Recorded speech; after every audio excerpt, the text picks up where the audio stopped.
with the journalism students who just got back from a workshop at the San Jacinto College where we learned about the First Amendment. So what is the First Amendment? The First Amendment is the freedom to express yourself in public without your views or opinions being oppressed.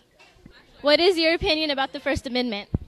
I think the First Amendment is very important, and gives you the right to speak on what's on your mind and how you feel about everything without anyone else telling you it's wrong. What is your opinion about the First Amendment? I feel that it means that you have the right to speak your mind and say what you think, and you don't have to worry about people telling you that it's not the right thing to say, because you have the right to do that.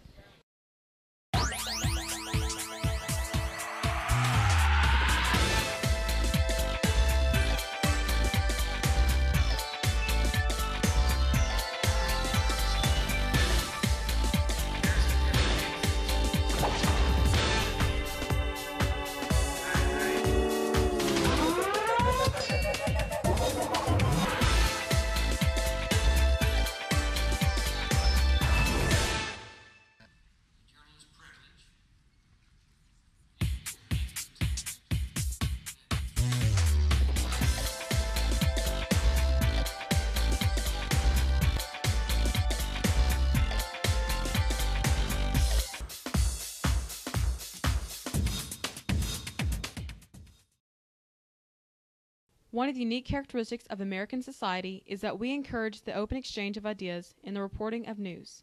Vanessa Leggett, a reporter working on a story for the Houston Press, was recently jailed for several months for refusing to turn over her notes from an interview with the defendant in a murder trial. A panel that included her lawyer and the managing editor of the Houston Press pointed out that it is important for reporters to have access to sources of information.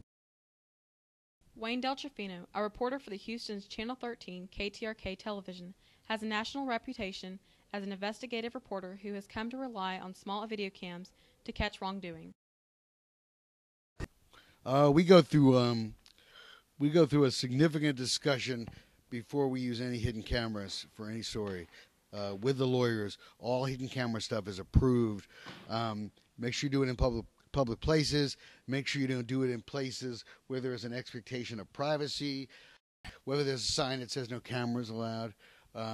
You shouldn't be alone in a room with you and the person you're doing the story on with a hidden camera. You should always have a third person there, because then that takes away the expectation of privacy, because there are 3 people in the room, not 2. I mean, these are all things you kick around before you do each hidden camera thing, to make sure, first of all, there's not another way to do it, and second of all, that you're doing it in a way that's ethical, because juries don't like hidden cameras. Viewers do, but juries don't. What if your time is limited to figure out this information? Don't do it. I mean, the bottom line is especially guys like me. I mean, we know that in 4 minutes we can do somebody. We can pretty much get somebody fired and pretty much affect their lives in a significant way.